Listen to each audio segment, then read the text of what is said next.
All right, we are live. Welcome, everyone. We're excited to have you back for our weekly talk show. We're excited for today's session, and we're coming up on the men's and women's Final Four. It's crazy that this season has been flying by, but we're here. We had a great round of quarterfinal games on both sides, and we are excited to welcome a special guest, Gerry Byrne, head coach at Harvard, later in the show. But Stephen, welcome. We're excited to kick off previewing some of the women's action and recapping some of the action from last week.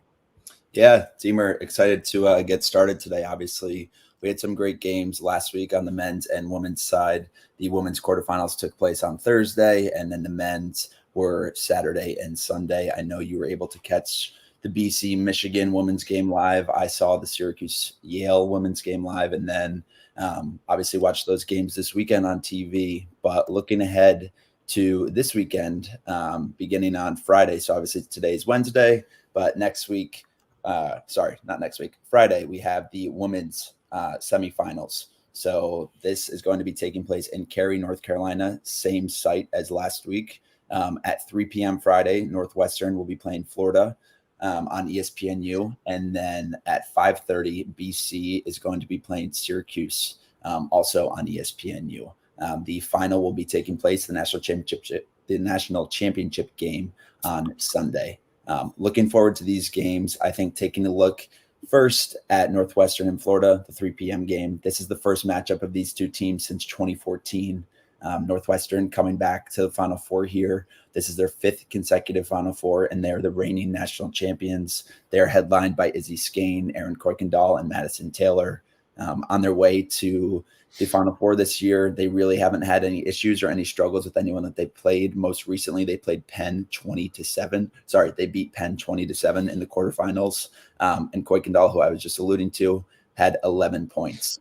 On the other side, we have Florida. This is their second Final Four of all time. This is their first since 2012. Obviously, they're a bit of a newer program in the sense, I think, when did they start? Maybe 2010, 2009. So they've been around, but they've been a mainstay. I think they're not always in the strongest conference, so we can maybe not hear about them as much in April and May. But they have rattled off, I believe it is 20 straight wins in a row since they dropped their first two games of the season. So Florida's playing great, and really looking forward to this one. Yeah, it's going to be a great Final Four. I think, Florida is probably one of the ones that early in the season people might not have guessed, as opposed to the other three. I think are consistently in the mix. It's been a great run for Mandy O'Leary's squad. I believe she did start the program in 2010, and so second Final Four for them. I'm really impressed with their unit. I think they play really well in the transition game. They've got some really nice attackers. I love Maggie Hall's game, and I'm hoping for a great Final Four matchup. And then obviously we'll touch a little bit on BC and Cuse. One thing I did want to bring up, I heard different rumblings around seedings and brackets from different coaches and people. And in conversation yesterday, I had tweeted a couple of weeks ago that I was really excited for the quarterfinals, and I thought it was going to be really exciting just based on the parity and stuff of the season. It's interesting when you compare the women's quarterfinals to the men's, a 34 goal differential in the women's 4 games compared to 11 goals in the men's games. And it's just interesting, like that gap, in my opinion, should not be that big. And you could say that, with some of the teams that there is just that kind of gap, in Northwestern, obviously, has a lot of firepower, BC won by 5. But it does make you wonder, if they're doing the right things to really make sure you're getting a consistent bracket with the right matchups, because when you have a quarterfinal opportunity, you want to have those games be competitive, and lead into the semis. So just something I thought was interesting to note. Yeah, for sure. You talked about earlier with Northwestern, BC, and Syracuse, all three, they're back in the Final Four from last year. Denver was the fourth team last year. Now this year we have Florida. Florida is the first unseeded team to make this Final Four since 2017. So they went on the road in their quarterfinals to Maryland and defeated them there. I think just speaking to kind of what Florida's put together, if you look at the way that their season started out, they lost to Loyola 18-10, and then they lost to North Carolina 19-10. So those were two pretty big losses, obviously, to two great programs in Loyola and UNC. But people did write them off, and then they rebounded right away. And not only did they beat Maryland last week, but they had also beat them earlier in the season. So credit to them for beating them twice. And I believe both games were at Maryland. And I know we were talking about their surface, Maryland surface last week, with the turf being a little bit different than what everyone else has. So looking forward to that game. Once again, that'll be at 3 p.m. on ESPNU. Northwestern is looking to get back to the national championship game on their end, and they're led by kind of those three stars that they have on attack. Looking forward to 5:30 p.m. Once again, this game's also on ESPNU. This will be the third meeting of the year for BC and Syracuse. BC has had Syracuse's number the past couple of years, but especially this year, BC won the first two matchups on April 18th. Deemer and I did a live cast for this game. BC won 11-10 in overtime. That was one of the best games I think I've seen all year on the women's side, just from a talent standpoint, back and forth, and just exciting. And then a couple days later, I think 10 days later on April 28th, BC really took it to Syracuse 15-8 in the ACC championship. BC kind of showed all of their talent that they have. I know they had a ton of headliners coming into the season, from defense to goalie to midfield to attack. I think they had the most All-Americans, preseason All-Americans heading into the season. This is also a rematch of last year's NCAA semifinal, and BC came away with a win there, 8-7. So these two teams really familiar with one another. A lot of talent on both ends. And for BC, this is their seventh straight Final Four appearance. So extremely impressive. Yeah, I think, we certainly saw two great games by these teams early in the year. I think, obviously they split, so this one I certainly think is going to be a toss up. I was on site for BC Michigan last week, and hats off to BC. They played an incredible game. They just looked really dominant from goalie to defense to middle of the field to offense. They have a ton of weapons. They're really physical. They play fast. And, I think we saw in the ACC game, they kind of wore down Cuse, to a degree. In the second half, they made some nice defensive adjustments in terms of matchups, and were really able to play really nice man-to-man D. They slide really quickly if they want to speed you up, and they rotate well around the ball. So, I think it's going to be a game of adjustments. I think it's going to be really important to see, how these teams come out of the gate, and then how they make those tweaks. I think ton of senior firepower on both sides. And, Stephen, I'm curious, like if there's anything you think is going to be important to watch. I think always the middle of the field and transition is key with both these teams, but, I'm curious if there's anything sticking out to you. Yeah, I think when I take a look at that ACC championship game, Syracuse jumped out on BC. I think it was 5-0 or 5-1. And then BC slowly made adjustments. And I think what really stood out to me with BC was they just felt like I felt like they got stronger as the game went on. They were really pouncing on Syracuse on the defensive end, and then in transition and in their clear, their athletes and their fitness really stood out to me. And I thought went a long way. I think BC does a really good job of kind of taking that first punch that Syracuse will give them, and then kind of adjusting, not getting too flustered, and just getting back on track. So look for Syracuse to keep going and to keep pushing. I think they've had a couple lapses here. If you take a look at their Yale game, Yale did get that game to 10-6, and then Syracuse turned it on. And that happens with everyone in terms of just taking a lapse here or there, and it's a long game. But I think just trying to limit those lapses for Syracuse is something that I'll be watching. And then I think the biggest thing that also stands out is just BC's experience.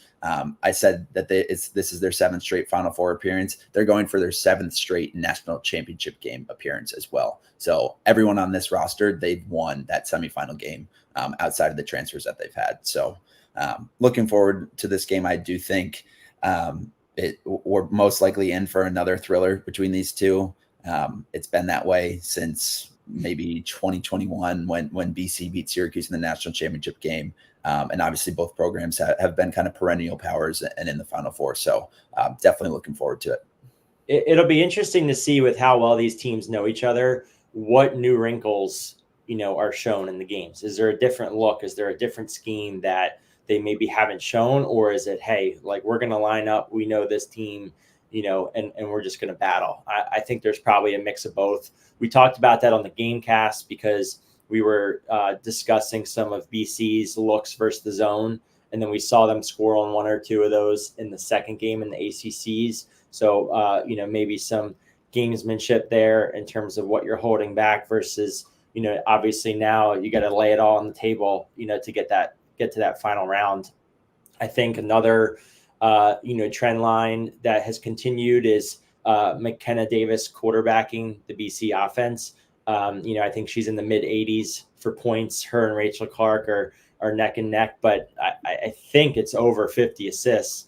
And, she's really done an incredible job. She displayed a nice question mark goal to her right hand last week, which is, again, something that she hasn't shown as much. So she's continuing to improve. And I think the chemistry for that unit has only continued to improve, now getting almost that full season together.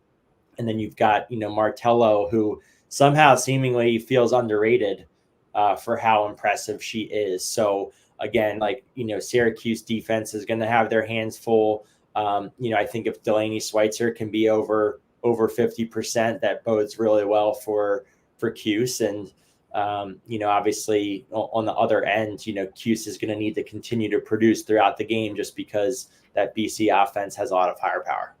Yeah, you're spot on. And quickly, McKenna Davis, just looking at their stats, Rachel Clark is leading the team right now with 89 points, and McKenna Davis is trailing her with 87.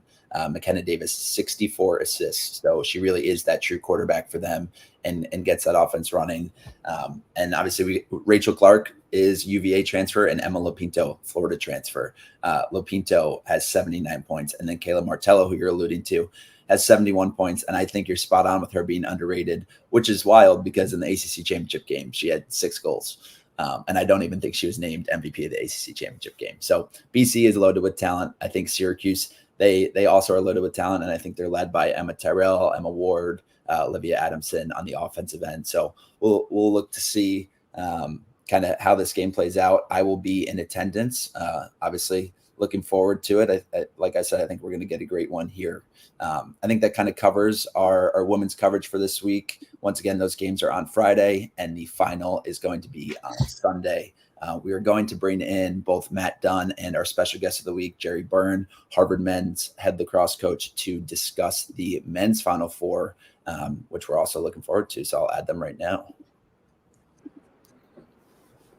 Welcome, guys. Good morning, guys.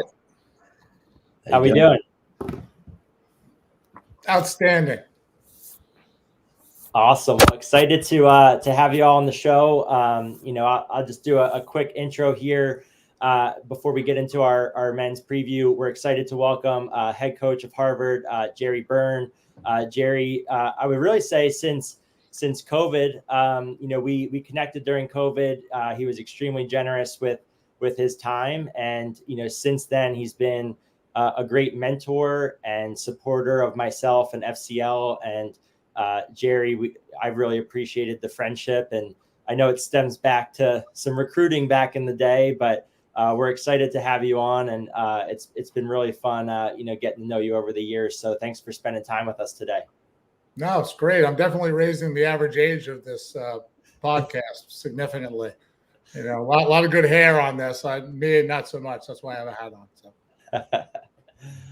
Awesome. Well, we've got a great show planned. We're excited for a couple great games coming up this weekend.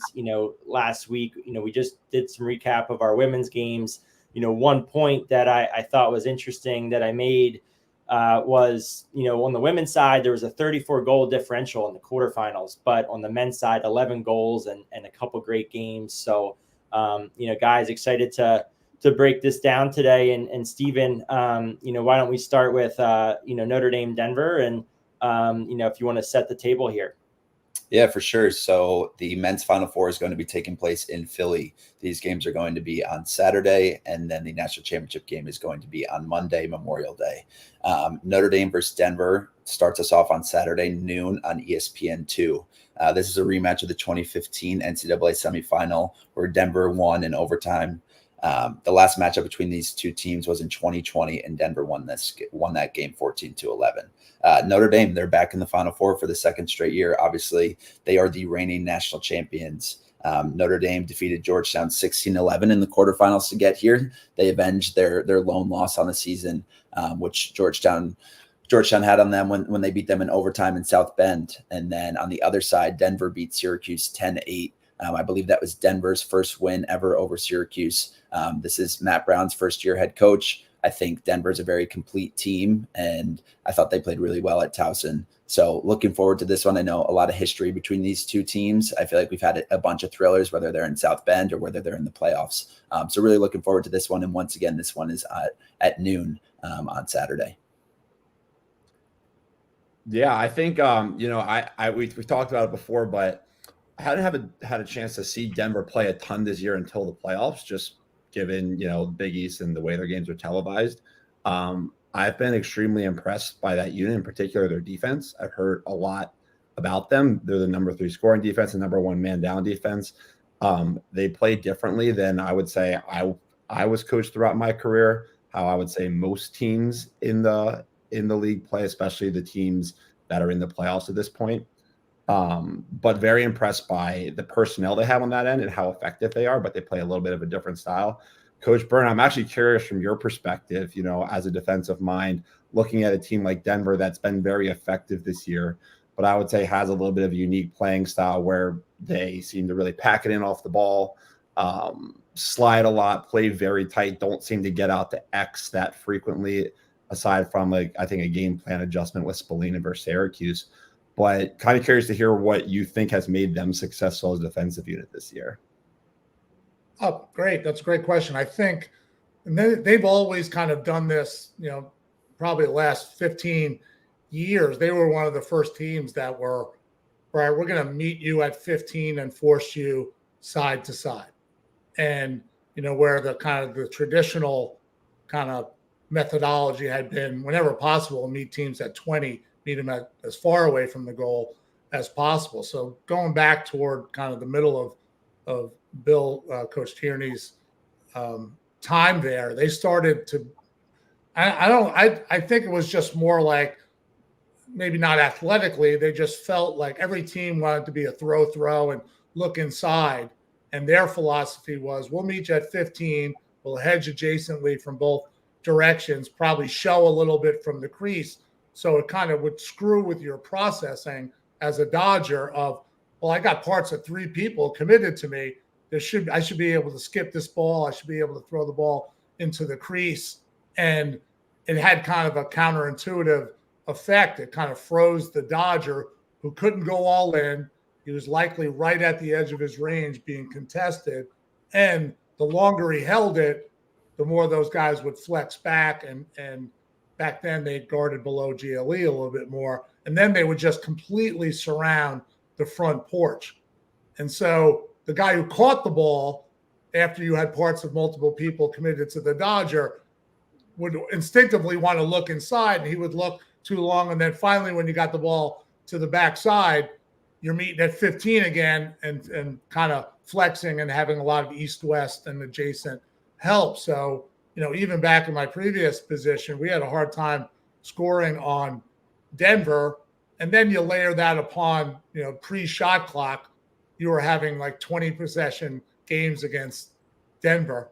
Yeah. And I remember when I was coaching at Notre Dame and we lost in 2015, and I talked to Tills and Kevin Connery, about, preparing for Denver. You may have been on that team. I don't remember, but I was on that team. Yeah. Bring up, we both had bad memories. So, but it was just a really hard thing. And then you start settling from 15, and they're a really good rollback adjacent double team team. And so, I think this is not a new thing. They're just, and they're really long. Yeah. They're a really good nugget team, and they're instinctive and impulsive on how they double as well. So all of those things with a really good face-off guy and a good goalie, all those things add up into a team that's really hard to score on.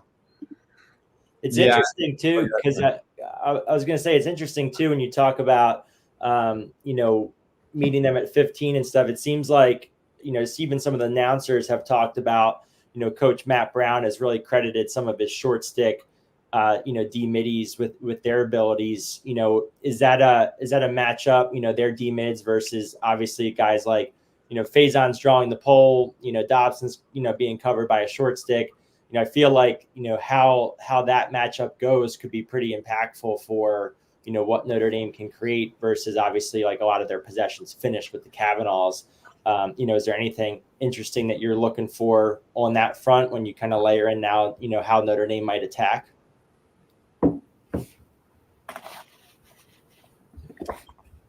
Was that for me, or is that for Steven? Yeah, that's for you. Yeah, no. Well, listen, I think a lot of teams have gotten to the point where that if you're going to play this philosophy, it's almost like they're playing man down defense. And not surprising, they're good at man down as well. Is that you get pressure on your own ground. Like it's partly why they don't go back. If they feel I've gotten drifted across X, or they're going to have a really hard approach at X. I think there's probably an element of decision making where they're like, okay, we'll keep 6 above and we'll play a 6-on-5 above the goal. Just like when you play a man down, yeah, some teams will chase and get pressure to try to steal 3 to 5 seconds. But if you drop 2 people below GLE, I've always felt like, why would you go, when you're man down, why don't you just play 5-on-4 above the goal and then, and play it from there. So I think there's an element of them bringing some of their lessons from man down into their 6-on-6.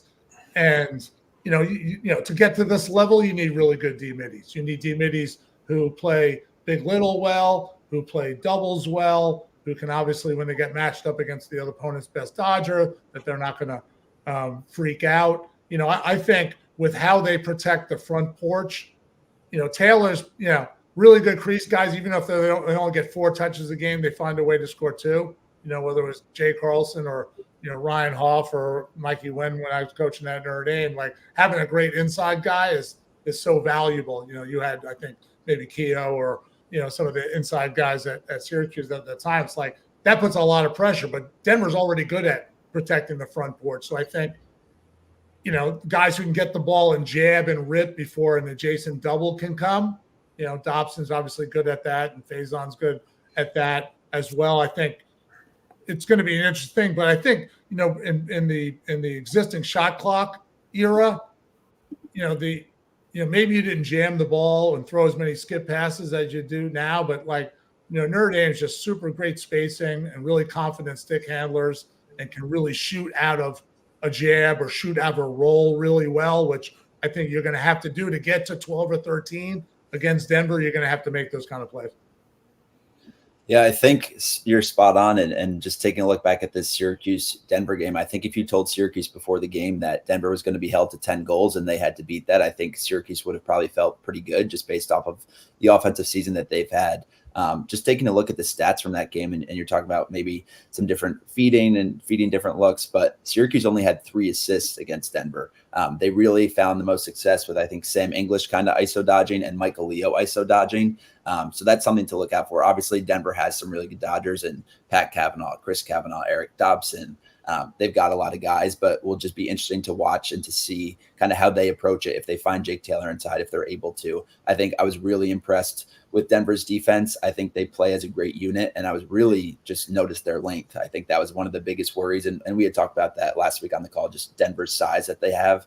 I thought that they really were able to stifle that Syracuse offense in particular. And you're going to and this is true for a lot of teams, whether it's doing kind of pull away sets where you have some motion and you're vacating the inside, the front porch where you can come from a corner dodge or come from a wing dodge. I think teams that are really good kind of, late turn in, where you're getting a hedge adjacent and they don't want to go and they're hedging from the crease, but they've gotten pulled away, deep carry, late turn ins, deep carry, roll back, dodges. I just think that Denver, collapses and what we call push-pull, that the lower the dodge comes and the lower they're pushing a dodge, the more you pull and protect the front porch.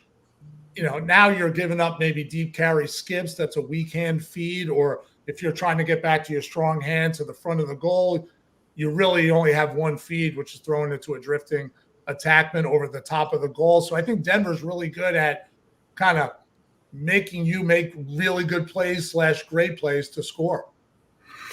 Yeah, I think that's what I've noticed. And they played Michigan and Syracuse a little differently, but I think there is openings in any defense. There are breakdowns, but they solve a lot of that by, one, their length and athleticism, and two, they're very aggressive. When they throw checks, like, you can tell they're heavy checks.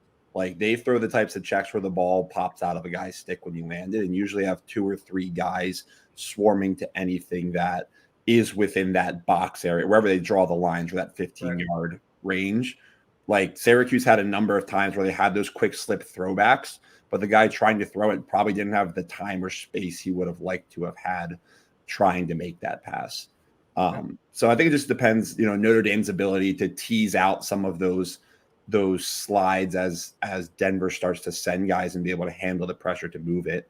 Because in that chaos, and coach, but it looks like when you're sliding like that and everybody's tight, you're trading guys back and forth all the time. So there's really easy if the ball moves well, to miss an approach. When you're approaching at 15 yards, it's pretty risky, because if you are 2 to 3 yards late or you miss it, guys are stepping in that dangerous area. You're right. Like, they're doing, like the contrast between kind of the discipline of how they play maybe the first 30 seconds of a possession, and then later they're, reaching one-handed for a nugget, on a late approach. They're like, it's like, the paradox of 2 different styles. They're giving up maybe a wing dodge, slide, throw to X, and a skip up the hash. And one guy's flashing out to the wing, and another guy's really aggressively rotated. He's going for a nugget, or he's going for a takeaway. So, I think that, as you said, I think it's interesting, the discipline of guarding and sliding and looking for adjacent hedges and adjacent doubles to more like, hey, I'm a cornerback and I'm going to go for the pick six here. Yeah. They have an interesting, contrast there.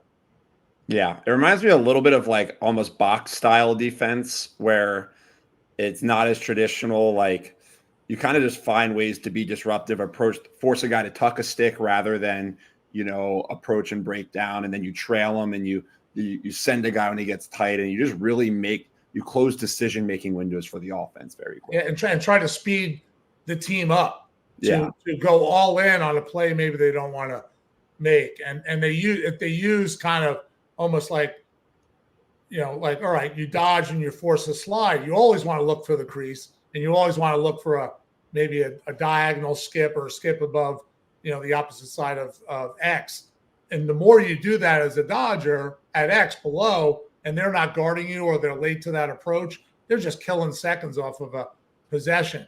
And so it's, I think it's really hard to kind of, try to unravel. And, I think a really, really good teams, I know Kevin's a hell of a coach, is you don't want to cripple your guys with analysis. You're not going into this game trying to Rubik's Cube. All right, when A happens, definitely let's look for B and C. You don't want to kind of slow your guys' processing down. You want to just play. Yeah.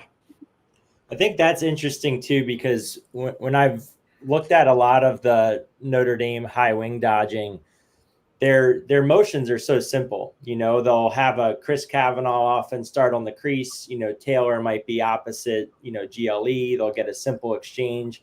They've scored on that goal almost, every game they've played, where you get someone, Buzenkel or someone dodging that high wing, and they find Kavanaugh on the back pipe, and like you said too, if they're able to collapse down on the porch, that might open up some skips, Dobson may be floating across the top.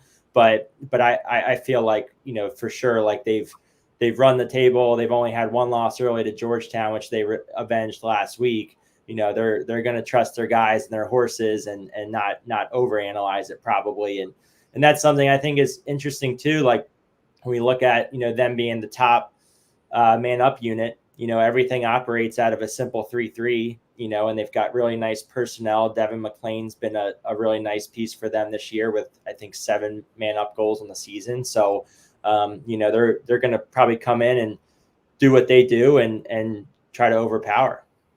Now, that dodge you were talking about from the wing dodge, whether you get like an X cut with Taylor and Cav, or a ball side clear through and float to the back pipe, that, like my guys on my team, like I hate giving up that goal, but I think Denver has a little kryptonite to that, because they're like, if the ball gets thrown to X, they're just gonna, if they don't like the approach, they're just not gonna, they're gonna, they'll keep 6 guys above the goal, and you have to deal with whether you want to play a hung, defense or not. But like that wing dodge, and whether it's an X, low high X cut or a ball side clear through, where they get the lowest guy to slide to that wing dodge. Yeah. But I think with Denver's kind of push pull collapse mindset, they get to protect that. But with Taylor, I think it's easier to throw a deep carry skip now if you don't want to deal with whether we don't want to play, hung defense. Sorry, I just cursed. I might have to bleep that out. That's the longest I've gone without cursing, by the way. So yeah, no, I think that they're just gonna flood the inside and make sure that Taylor doesn't get anything. But Woj and Coach Corrigan are really good at doing things with Taylor that makes it really hard for you to, take him away. And on extra man, yeah, they have all the pieces. I think they've done an unbelievable job of keeping it simple. You got an outside shooter. You got guys who can sneak the pipes. You got all the wall passing from Taylor if you want to, force him to come high. You got his ability to catch and turn, and they got all the elements for sure. Yeah, I think that, and we can move on from this game here in a second. I think that'll be one thing I'm interested in seeing in the game is how Denver chooses to tweak or adjust. I think throughout the year you've looked at teams playing Notre Dame and how they play X, because that's obviously like you extend to X. Those guys have all those looks above. They feed really well from that low wing spot as they get deeper into that dodge. You don't extend to X. You throw it forward, and then you have vision to 5-4 shooters above the cage on the backside. It looked like Denver got out. A lot of teams, I think, play Syracuse similarly, where they get out to Spalina. Denver seemed to get out more last game than they have before. I think it opened up a few things for Cuse. So I would actually expect them to probably work to get out to X a little bit, just given how Notre Dame operates. But that's a thing I'll have my eye on for sure. Yeah, great. So once again, Notre Dame, Denver, Saturday noon, ESPN2. They have the first game of the two. The second game is going to be Virginia versus Maryland. This game will be at 2:30, also on ESPN2. This is going to be the 98th meeting between these two teams. I know we talked about this kind of the biggest blue blood quarterfinal that we had. This is obviously a huge blue blood matchup with Virginia and Maryland. They already met once this season. 14-10 was the final score, UVA beating Maryland. These teams also have history of the two of them in the tournament. In 2022, when Maryland had kind of that super team, they blew UVA out in the quarterfinals. And then in 2021, UVA won that thriller in the national championship game where Alex Rode made the final save on Luke Weirman.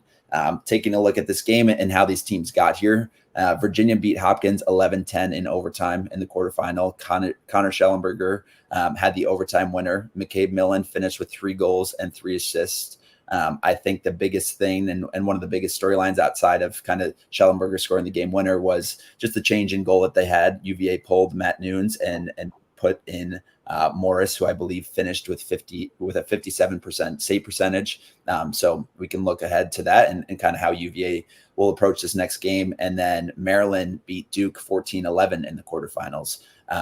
Maryland, I think we've been talking about them a lot all year. I think a lot of people have counted them out. I think when you take a look at the guys that they have, it kind of felt like they have to start clicking at some point. And when you look at their last 2 games, their offense has scored 16 and 14 goals respectively. Leading up to the NCAA tournament, they had only reached 14 goals once, and that was in their regular season game against Brown, which they beat in overtime. So I think their offense is improving. I thought we saw a great game there. Obviously, 2 super close games. between the two. I think there's a lot to look forward to in this matchup.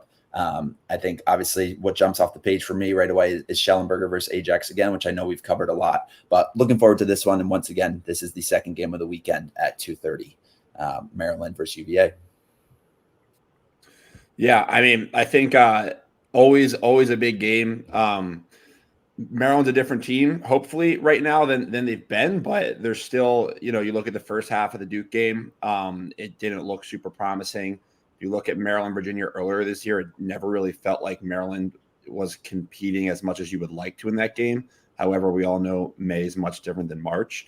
I know it's a little bit overplayed, but I do think it's, the Ajax Schellenberger is always an interesting one given their careers and how much they've matched up over the last 3 years.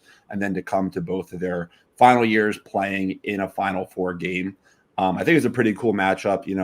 Schellenberger coming off the game winner versus Hopkins, obviously having a very good season, a huge piece of that UVA offense, and Ajax having a great year. McCabe Millen was a huge player in the Hopkins game as a freshman, and I think probably one of the biggest pieces for them in that game stepping up. So I think that'll be a big piece for Maryland. Would expect a Will Schaller type to cover him and think he could match up pretty well. But for me in this game, it's just seeing which version of Maryland shows up. Luke Weirman's a huge piece. McEnany is a huge piece. Offensively, can Maryland find a way to score 12, 13, 14 goals, which they did the last few weeks, but has been a struggle consistently this year. I would say on my end, two lines I'm looking for. One, I think Luke Weirman was massive for Maryland last week, 20 for 29. I think just giving Maryland continued possessions and down the stretch, and they wore Duke down in the second half. He had the edge in the first game, and so I'll just continue to keep my eye on that. I think again 2 goals off the faceoff is huge for Maryland, just because you guys have talked about. Their efficiency settled, him getting some off the face-off is huge. I also think I'd imagine at this point that you're starting Morris if you're Virginia. I don't think you want to risk giving Maryland a couple early, off of some of their action. So I'd imagine that continues. And I thought he played really well, down the stretch for them, made some big saves against Hopkins. So, I think it's going to be, a great matchup. And, I like the Schellenberger Ajax, but I think Schellenberger's Ajax, I think has the edge one-on-one wise, but, how does Maryland protect the paint from a Cormier and some of their off-ball guys? Yeah, no, there's a lot of ways to look at that. The most simple way is like when you think about the NBA, you got to be able to shoot threes and you got to get offensive rebounds. And in college lacrosse, saves and faceoff wins. There's, but all these teams have shown, some have shown more consistency than others to be really good at both things. When you have a high save percentage, high faceoff win percentage, and then your ability to win, 50-50 ground balls, so faceoffs beyond shooting ground balls beyond the faceoff. So that's a simple way of looking at that. If you're crushing it in the goal and on the faceoff, you're probably going to make the Final Four. And if you're not, you got to be a little elite. That imbalance can be overcome by being really, really elite in a game or throughout a season on one or the other. Relative to, we scrimmaged Maryland in the fall, meaning Harvard, scrimmaged Maryland in the fall, and we played Virginia in March. And, it's just an interesting contrast of styles. But I think what you can say about all 4 of these teams, elite stick handling teams. Maryland's always been good, not a lot of, unforced turnovers. Virginia's a little bit, a really good stick handling team, but probably a little bit more creative and instinctive in throwing aggressive feeds and skips and behind the back plays. When you got a guy like Cormier inside, you just put the ball where he can catch it and let him do his thing. Sometimes it's almost like a gluttony of talent with Virginia. You can see different games. One times Schellenberger, one times it's Millen, one times it's Schutz, one times it's Cormier. So it's not like you can go into a game and say, hey, we're going to take their A and B option and make C or D. beat us, because Virginia's C and D and E is pretty darn good. So, I think one of the things that has changed with Virginia, and I think it was kind of a function of coming out of our game, is that they're pushing transition with kind of Ware more, because just that's the way that he's super talented in the middle of the field. But Terenzi was playing D midi earlier in the year, and now he's playing offense. Their philosophy was basically the first three guys up the field are going to play offense, and those guys would stay and play for about 30 seconds. I think they're much more selective in that, so they're getting into their settled offense a little bit more and not kind of relying on some of the things that their D middies and close defensemen can create. Virginia's really hard to ride because Kastner will just carry the ball over the midfield line, and so Maryland is not going to be able to kind of delay some of their possessions as much as they may have been able to do with some other teams in the past. And Maryland's just so disciplined; they're so much more democratic. They don't have maybe a traditional kind of guy, but they got a bunch of guys. And I think when you get to the Final Four, you can't be as maybe conservative on maybe playing for the last 15 to 20 seconds of a possession. A guy's going to have to go all in. And I think you saw some of the benefits of that over the last few weeks where they've had different guys just make really good individual plays. Coach, question for you. Looking at a UVA, like what I see is just a viewer, game plan wise, you're looking at two things. One is clearing the ball, like making sure they 10-man. So we need to clear the ball well. And two, they have a very high powered offense. So you just got to figure out a way to keep that in check. They're going to score goals, but to your point, I coach high school, but I can say take away these three things and we'll be good. You can't really do that against UVA. So curious, one, I guess, how much do you prioritize like playing the UVA? Like what's that week like in practice for like your clearing work? And two, when you're game planning them, is it a pick your poison, say make them beat us this way, or we're just going to do our thing, have good approaches, communicate well? And I don't know. Nick Grill's coaching with me now. It's interesting to see how defenses have evolved. You have to be kind of multiple in some sense of you're not going to change the whole way that you play with X number of days of preparation, but how you play picks, whether you jump some picks. I know that really jammed up when Hopkins played Virginia the first game of the year. They were jumping and staying on doubles, and it really jammed up Virginia's flow.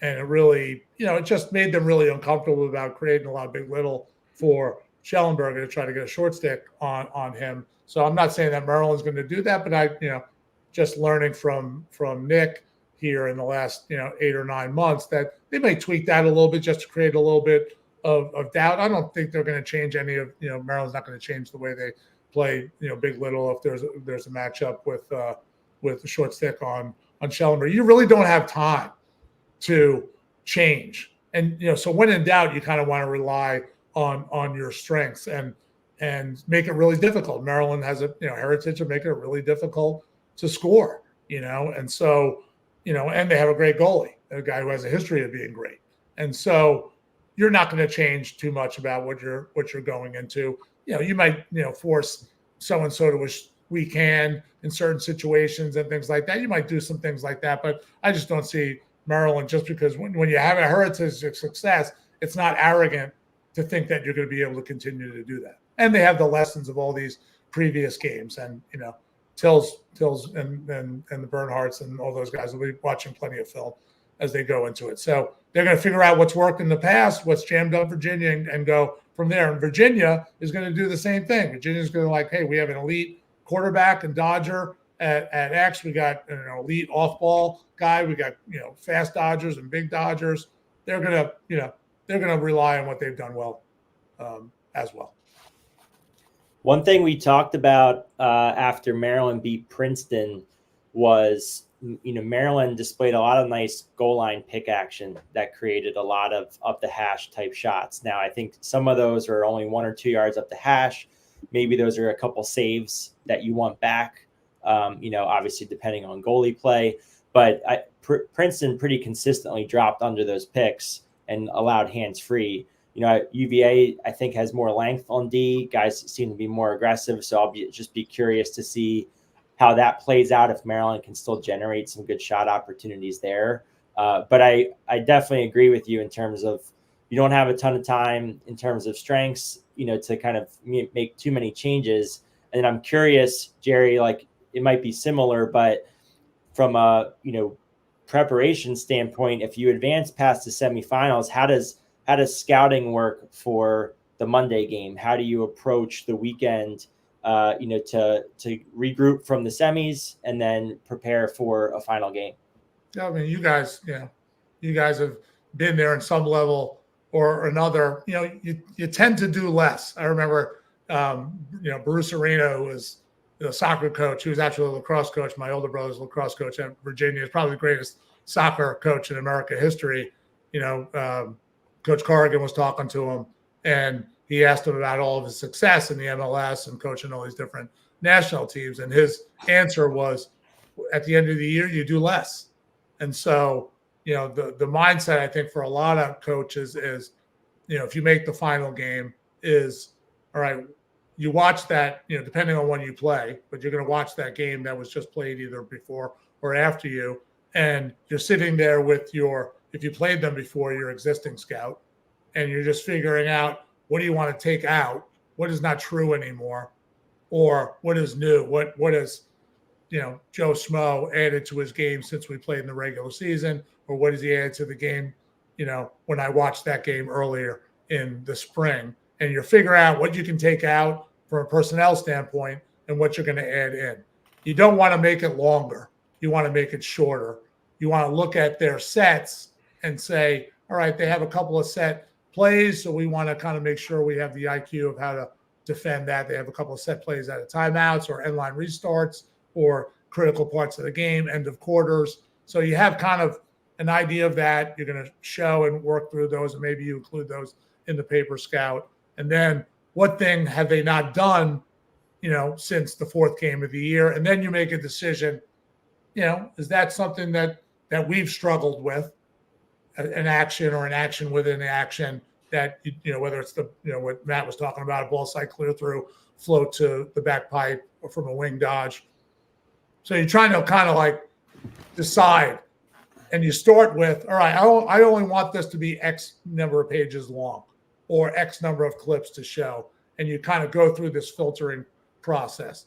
But then you also balance that with, you might have a defenseman on your team who wants to see every clip of, Deemer Class or Steve Rehfuss throughout the year. And that's that guy's wiring. So he's going to do it anyway. So whether you tell him not to do it, he's just built that way. And I want to watch every clip from all of his dodges from the NCAA tournament. He's going to sit and watch those militantly. And then you have other guys who I just want to show up. I know me. I have a general idea of them. And I'm much more kind of not free spirited, but more internally focused than trying to have a high IQ. So I think it's do less on the field, obviously. Recovery and the tools that you bring, the nutrition pieces that you bring, the recovery tools that you bring, what your guys are doing in the hotel and stuff. You want to kind of manage energy and make sure guys are as you get closer to the game, focused on what they should be focused on.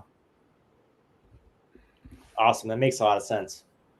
Yeah, it's definitely a unique environment and a challenge, and I agree. There's only so much you can do game plan wise. I think the biggest piece of it, just from my perspective as a player, I know Deemer too. It's really just emotionally, depending on what Saturday's game was like for you. If you're lucky, it's not going down to the wire, but a lot of those Final Four games are overtime, one goal, play hard through the fourth quarter. So you're finishing a game, and then within 2 days, you're about to play again. So physically and emotionally, you have to reset when normally you probably have a week to do that. And then just, physically being ready to go and play in that same environment 2 days later on a hot weekend. So the quicker you get back into the hotel, the quicker you get into an ice bath, Normatex, whatever you do, the quicker you start hydrating makes all the difference. And the noise of, you just think about 10 years ago. I mean, we're all on our phones, but we weren't on our phones I don't know if you guys get these alerts about how long you're on your phone every day. You're like, Christ, I could have used that time. But I think that's the other part, is just finding a way to, whether it's watching them, Matt Carrick and I used to joke, we were always hoping the Roadhouse was on, like get back to the hotel room, like watch Patrick Swayze beat the hell out of somebody. I think there's a remake now, but there is, yeah. But just finding a way to, just because it's the waiting is as Tom Petty said, the waiting's the hardest part. And it's just like, there's so much noise and your friends and, what somebody's saying on the internet about you or your team and things like that. And you can get really distracted by that. And that sucks a lot of sneaky energy. So whether it's, doing your team stuff or getting a workout in the weight room or watching a movie, just kind of like preserving that focus and energy. Cause I think that's a finite resource. And it's a long time, and all the pageantry of leading up to it is just, it takes so long for the game to start. And so you need to, I think there's a psychology, whether it's, listening to certain kind of music or just to get yourself in a mood so that you can kind of like be like a plane taking off leading up to face off. And you're just like, and I think that's true for any game, but I think it's more of a challenge in these games. I think the other cool thing that these guys and girls can focus on too, and you kind of hear it a lot when it comes to the end for the seniors, but finding a way to just be really present with your teammates and enjoy these final couple games. Like we were talking last week on our show, how eerie it starts to get when quarterfinals, there's only 8 teams playing, everyone else is done. People are going to Preakness, starting to do these things, and you're still left. And then same thing with the Final Four. So there's like this really cool feeling of like, you took it all the way that you could. And then it's like, hey, let's just get 2 more days, let's get to the finals and get 2 more days together. And then you kind of can enjoy that finality of it. So I think leaning into that time more and more, especially like you're saying, the social media, the comments, the distractions, it's becoming that much more important for guys too. Great.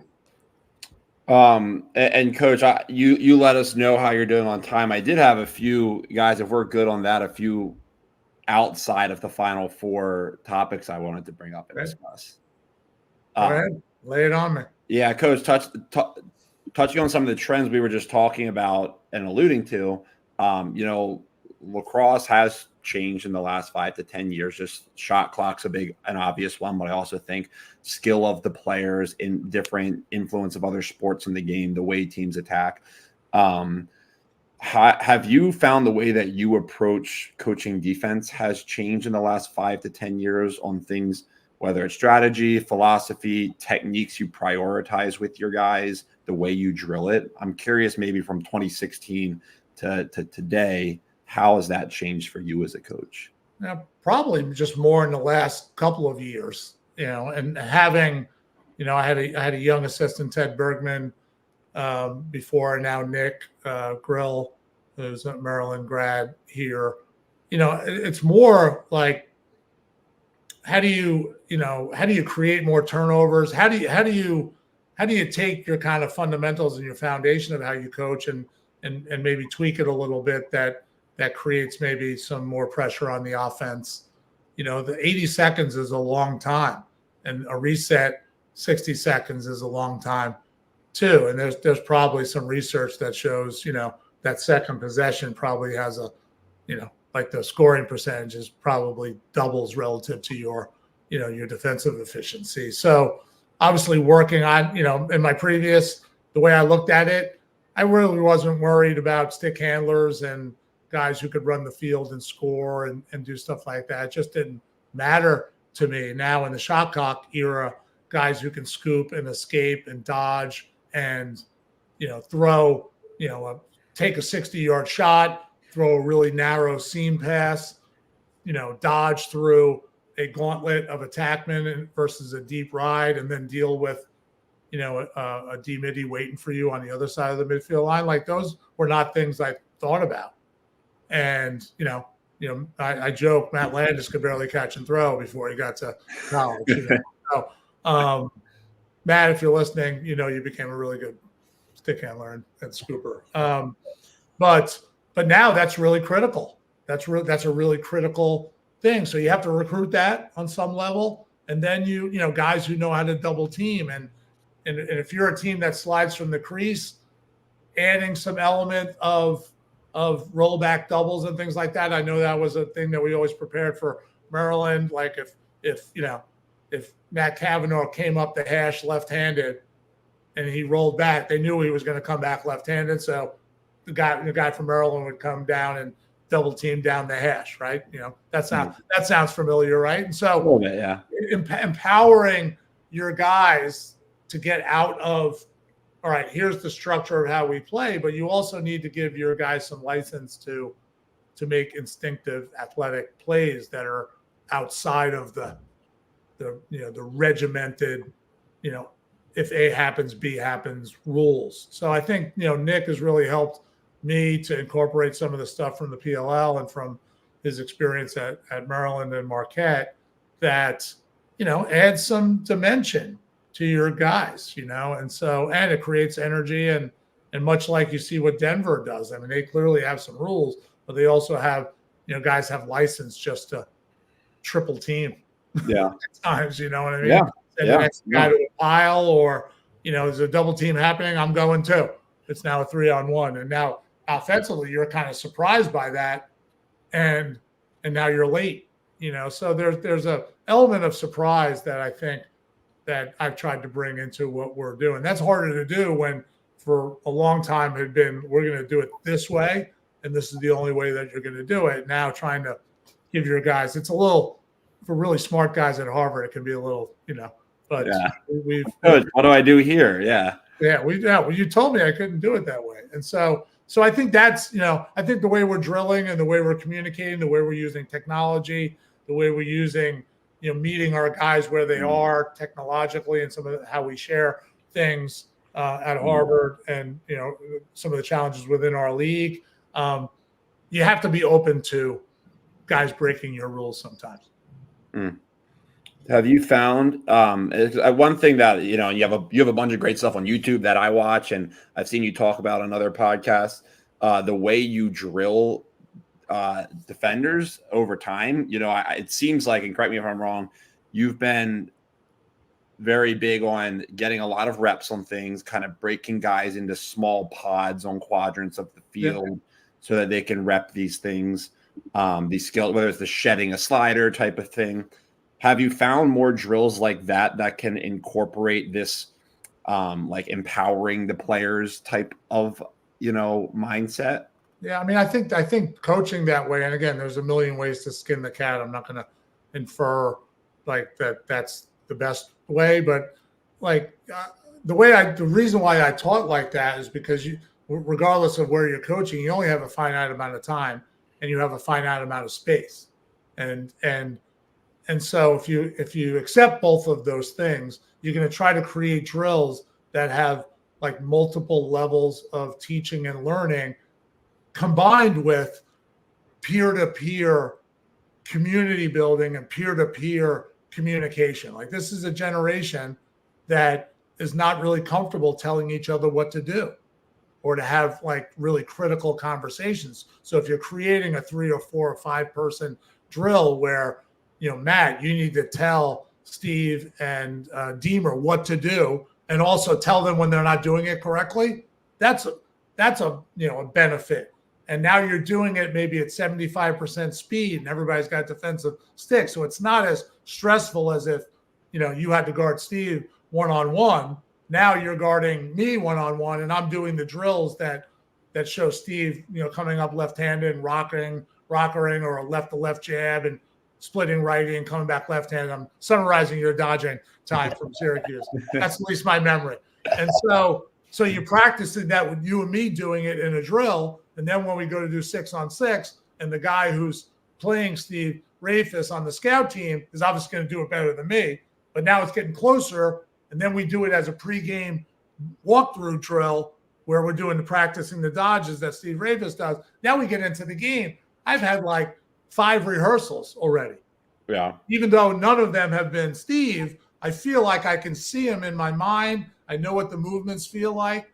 So that's always been my mindset, is to create these rehearsals where you're physically going through it. You're teaching your teammate how to do it and how to do it correctly. You're getting the reps yourself, and you're just building this kind of foundation of learning that when you get to the game, you have this crazy confidence that I've been in this movie before, and now I'm prepared for it. So I still believe in that teaching of peer-to-peer teaching, low pace, high language, technique, and then you build up the pacing and the technique as the week goes on. And then, relative to scouting, you can do, my term is action within action. So if you're talking about that corner wing dodge and crease action that gives a look at the back pipe, is, you can teach the 6-on-6, or you can start with this, I would call it the smallest part of the whole. So part whole teaching mentality, but I called it action with an action. We would just practice like a 6-person drill of the dodge and the different, how they're trying to get so-and-so floated to the back pipe and open. Yeah. We practice that choreography and that footwork and that technique in a really micro level, and then kind of build out in the positional teaching, and then marry it with the 6-on-6 in the full field. So I'm clearly passionate about it. I think it's a function of space, and it's a function of time, but it's also this tangential benefit of, I want my players, I'm 50 yards away in a game. It's not like, I'm the Wizard of Oz over there. I need guys to be able to tell each other what to do. And it may involve cursing. It might involve raising their voice, but they've already done that through the drills that they've done all week. So it's not unnatural and not waiting for me to move some chess pieces around. Yeah. Yeah. It's, you look at the defensive positional, obviously there's the elements of like leadership and that, but skill wise, it's really priming. You're not, it's defense on defense. So you're priming these skills you want them to do against the scout offense, show it in film, and then in the game. So you just have so many layers of stacking that element you want to see. And we're doing this on the offensive level too. Deemer's good friends with Neil Hutchinson, our offensive coordinator, is that the other benefit is, when you connect it to film too, like you're creating this continuity between, here's them doing it and here's another team not playing the way that we play. It's not right or wrong. It's just, but because they play it this way, they give up that back pipe dunk.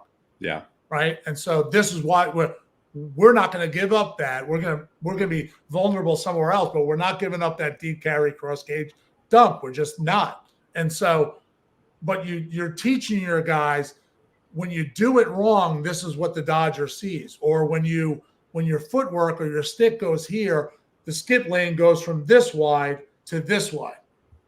And you know what I mean? You can't take away everything, but you want this not to be wide. You want it to be narrow. And so you're having your guys understand the psychology of what the offensive guy sees.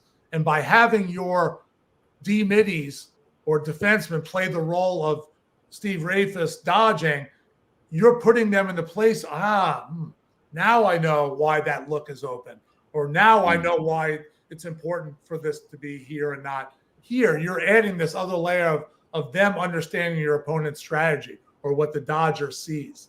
That's another layer of learning that you're trying to get your guys to understand. And when they understand it emotionally, why it's important, psychologically, strategically, and physically, now you have a chance to really execute it well.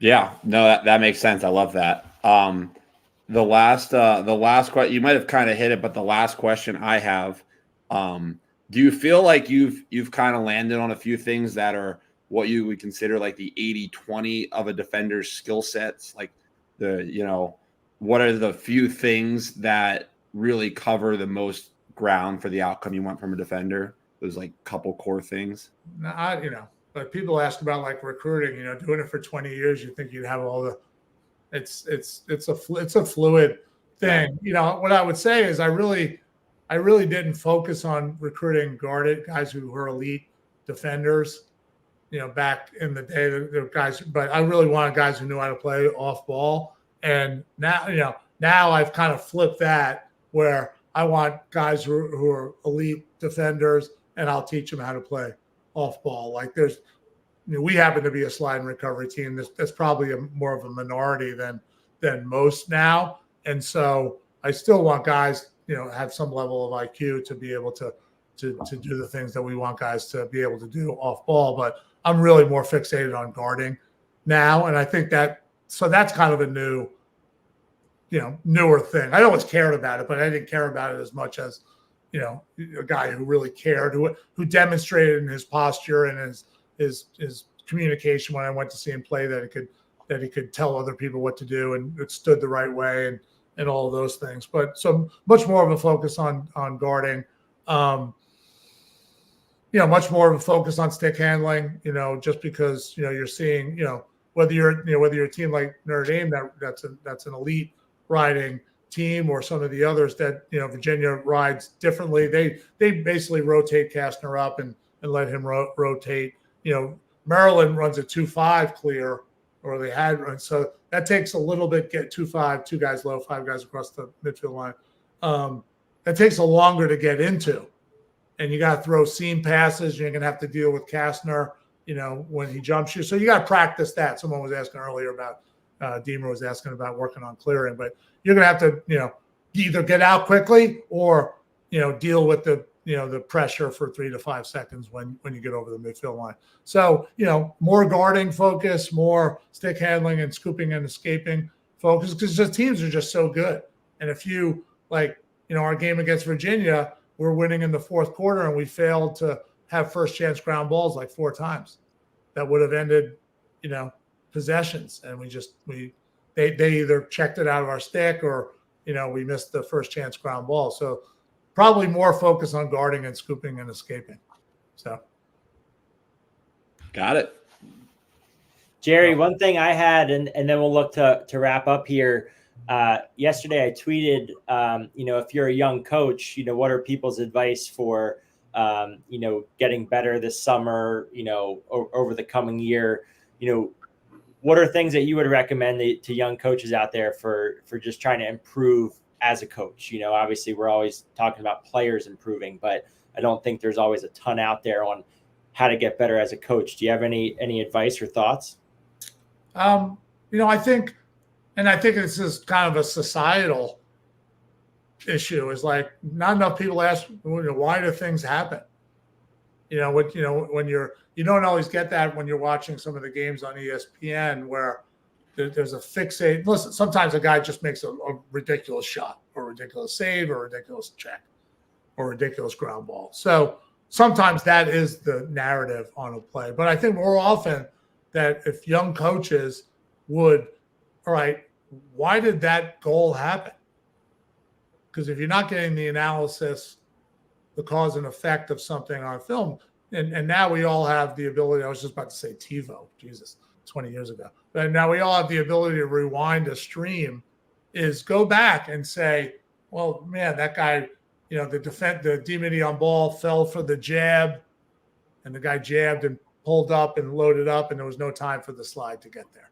He just got beat too quickly. So you can look at it from a D-Midi standpoint. He crossed over his feet, or he bought the split and the guy just kind of came back, or, was it a double move and the guy came out of the roll and the defenseman got trapped under a crease attackman and the guy interfered with him a little bit and he couldn't get around him and the guy, didn't close out, or the defenseman came hands first instead of head of the stick first and he couldn't affect the feed or the shot. I think young coaches asking why things happen. I asked that of my players for 20 years. Like, when you come in with a film that you want to watch a clip, make sure you have some of the solutions or observations so you can show me that you can think the game.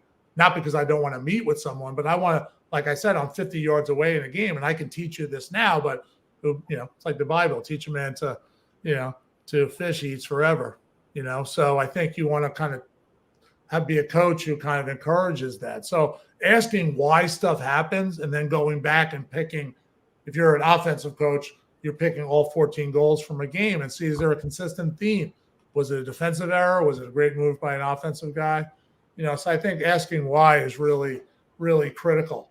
And it's connected to my next point, which is at a time where we have so much information, we're not using it in the right way. Like and maybe there's too much information out there. There's, Matt and I might disagree on how you make an approach. And now it's like the gluttony of, all right, do I follow Coach Byrne or do I follow Coach Dunn? And now I'm crippled by which is the best or which is the most effective. So at a time when there's so much information, it can probably be pretty crippling to figure out which path, and your phone's always listening. I mean, I'm stretching a lot because I'm trying to stay really up with my pickleball game and not get my ass kicked in squash here by Coach Grill. Is like my phone's listening to me. I get literally 20 different things on how to loosen my hips up. So that is a challenge. Yeah.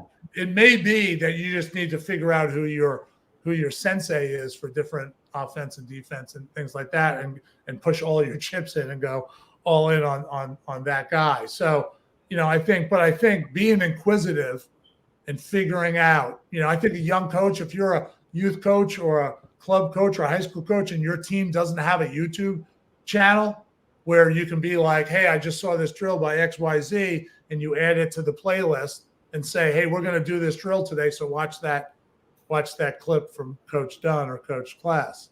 There's so many ways to use technology to help your team get better. We do it like if we're doing a new drill, we shoot it on the whiteboard and we kind of try to walk it through it, even just in our offices, so that we can save 2 minutes on the back end if, when we get onto the field. So we're all about trying to save time. So we'll send a PDF to our team. We'll send them a link of us talking about it. And so when we go on the field, we can kind of get into it quickly. So asking why, using technology, and then finding someone's philosophy who you embrace and then tweak it, make it your own. We're all stealing and copying from each other.